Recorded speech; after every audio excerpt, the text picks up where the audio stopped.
Picture this. It's 2:47 a.m. on a freezing December night in Chicago. A young mother named Sarah Martinez sits in her beaten-up Honda Civic, engine turned off to save gas, holding her 3-year-old daughter Emma close to her chest for warmth. The windows are fogged up from their breath. Emma whispers, "Mommy, when are we going home?" Sarah's heart breaks as she realizes she doesn't have an answer. This is their home now.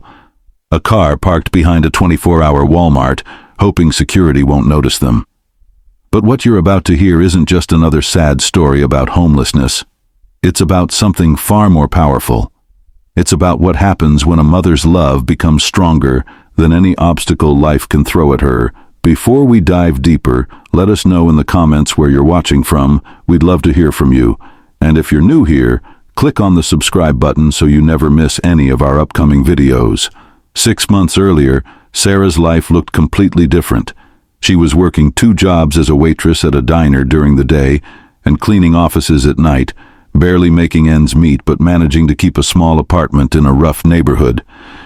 Emma had her own little bed with pink sheets covered in butterflies, and Sarah would read her bedtime stories every night, dreaming of a better future. But life has a way of testing us when we least expect it. Sarah had been saving every penny she could, skipping meals sometimes just to put a few dollars aside for Emma's future. She kept the money in an old coffee tin hidden in her bedroom closet, thinking it was the safest place she could imagine. Then everything changed in a matter of days. It started when Sarah came home from her night shift one morning to find her apartment door wide open. Her heart raced as she ran inside, calling Emma's name. She found her daughter hiding in the bathroom, crying and scared. Thieves had broken in during the night while Emma slept, taking everything of value, including that coffee tin with 8 months' worth of savings. But that wasn't the worst part. The landlord, Mr. Johnson, had been looking for any excuse to evict tenants so he could renovate and raise the rent. When he saw the broken door and damaged lock, he claimed Sarah was responsible for the security breach and gave her 48 hours to pay for repairs she couldn't afford, plus next month's rent in advance. Sarah pleaded with him, explaining what had happened, but his mind was made up. 2 days later, she found herself standing on the sidewalk with Emma and 3 garbage bags containing everything they owned. For the first week, they stayed with Sarah's co-worker Maria, sleeping on a small couch in a studio apartment that Maria shared with her own 2 children. But Maria's landlord discovered the extra occupants and threatened eviction, forcing Sarah to make an impossible choice: put her friend's housing at risk or leave. Sarah chose to leave. She spent the next few nights driving around, parking in different locations, trying to find safe places to sleep. Emma kept asking when they were going to their real home, and Sarah would make up stories about their adventure, trying to keep her daughter's spirits up while her own hope was fading fast. The nights were the hardest. Sarah would wait until Emma fell asleep before allowing herself to cry quietly, wondering how her life had gotten to this point. She had graduated high school with honors, had dreams of going to college, but teenage pregnancy and an absent father had changed everything. Now, at 24, she felt like she had failed at the most important job in the world, being a mother. The days blurred together in a cycle of desperation. Sarah would drive to fast food restaurants early in the morning to use their bathrooms, helping Emma brush her teeth and wash up as best they could. She would drop Emma off at daycare, which she could barely afford but needed to keep her job, then work her shifts while constantly worrying about where they would sleep that night. The gas gauge in her car became her biggest enemy, each mile driven bringing them closer to being stranded. Winter was approaching, and the temperature in the car at night was becoming dangerous. Emma started getting sick more often, developing a persistent cough that kept them both awake. Sarah knew she couldn't protect her daughter much longer living this way. She had applied for assistance programs, but the waiting lists were months long, and the shelters in the area were either full or had safety concerns that made Sarah more afraid than sleeping in the car.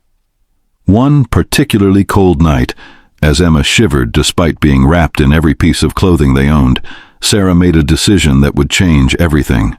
She was going to swallow her pride and ask for help from the one person she had sworn she would never contact again, her estranged mother, Linda. If you're still following Sarah's story and feeling the weight of her struggles, drop a comment saying, "Still here," because what happens next will show you the true power of human resilience. And if this story is touching your heart, hit that like button to help us share these important stories with more people who need to hear them. Sarah and her mother hadn't spoken in over 5 years, not since Linda had told her that having a baby so young would ruin her life and refused to help. The pride and anger between them had built walls that seemed impossible to break down. But as Sarah watched Emma sleeping fitfully in the back seat, coughing through her dreams, she knew her daughter's well-being was more important than any past hurt. With trembling fingers, she dialed the number she still knew by heart. Linda answered on the 3rd ring, her voice suspicious when she heard Sarah's name. The conversation started cold and distant, but as Sarah explained their situation, something in Linda's voice began to change. When Sarah mentioned that Emma was sick and they had been living in a car, Linda went quiet for a long moment. "Bring her home," Linda finally whispered, and Sarah could hear tears in her voice. "Bring my granddaughter home." The drive to Linda's house felt like the longest 30 minutes of Sarah's life. She had no idea what to expect, whether this was the right decision or if old wounds would just reopen and make everything worse. But as they pulled into the driveway of the small house where Sarah had grown up, Linda was already standing on the porch, waiting. When Emma saw her grandmother for the first time, she hid behind Sarah's legs, shy and uncertain. But Linda knelt down to Emma's level, her eyes soft and kind. "You must be Emma," she said gently. "I've been waiting so long to meet you. Would you like to see your mommy's old room? I kept all her teddy bears just in case." That night, as Emma slept peacefully in a real bed for the first time in weeks, Sarah and her mother talked until dawn. Linda admitted that she had regretted their estrangement every single day, especially after learning about Emma's existence through mutual acquaintances. She had been too proud to reach out, afraid of rejection, just as Sarah had been. They cried together over the lost years and the pain they had both carried. Linda had been working as a nurse for over 20 years and had connections in the community. Within a week, she had helped Sarah apply for housing assistance through a program specifically designed for single mothers, connected her with a healthcare provider for Emma's persistent cough, and even found her a better-paying day job at the medical clinic where she worked. But the real change wasn't just in their circumstances, it was in Sarah herself. Having a safe place to sleep and someone to help watch Emma meant that Sarah could start thinking beyond just survival. She began taking online courses in medical administration during Emma's nap time, using the skills she had learned from managing their crisis to fuel her ambition for a better future. Linda became not just a grandmother to Emma, but a parenting partner to Sarah, sharing the responsibilities and the joys of raising a child. Emma blossomed in this stable environment. Her cough disappeared, and she started showing her true personality, curious, funny, and incredibly resilient, just like her mother. 8 months later, Sarah received the call that would change their lives forever. The housing assistance program had found them a subsidized apartment in a safe neighborhood with good schools. It was a small 2-bedroom place with a kitchen window that faced east, filling the space with morning sunlight. Emma would have her own room again, and Sarah would have a stable address to continue building their new life. The day they moved in, Linda helped them paint Emma's room the same butterfly pink she had loved in their old apartment. As they hung up Emma's drawings and arranged her toys, Sarah felt something she hadn't experienced in over a year: genuine hope for the future. Sarah's hard work was paying off in other ways too. She had completed her medical administration certification and was promoted to a full-time position at the clinic, with benefits and a salary that actually covered their basic needs with a little left over. For the first time since Emma was born, Sarah started putting money into a real savings account at the bank instead of a coffee tin in the closet. She also started a small emergency fund because she never wanted to be caught unprepared again. The trauma of homelessness had taught her the importance of having multiple backup plans. "I want to pause here and ask you something. How would you have handled Sarah's situation? Could you have made that phone call to someone who had hurt you? Let me know in the comments what you think you would have done, and don't forget to subscribe if you want to see more stories of incredible human resilience. But Sarah's story doesn't end with just getting back on her feet. 3 years later, she had saved enough money to start taking college courses part-time, working toward a degree in social work. Her own experience had given her a deep understanding of what families in crisis really need, and she wanted to help others the way Linda and the assistance programs had helped them. Emma, now 6 years old, had no memory of their time living in the car, but she had inherited her mother's strength and compassion. She would often help Sarah study by reading flashcards out loud, not understanding the words, but proud to be helping her mommy with school. Sarah also began volunteering at the same shelter system she had once been too afraid to use, helping other mothers navigate the complex world of assistance programs and temporary housing.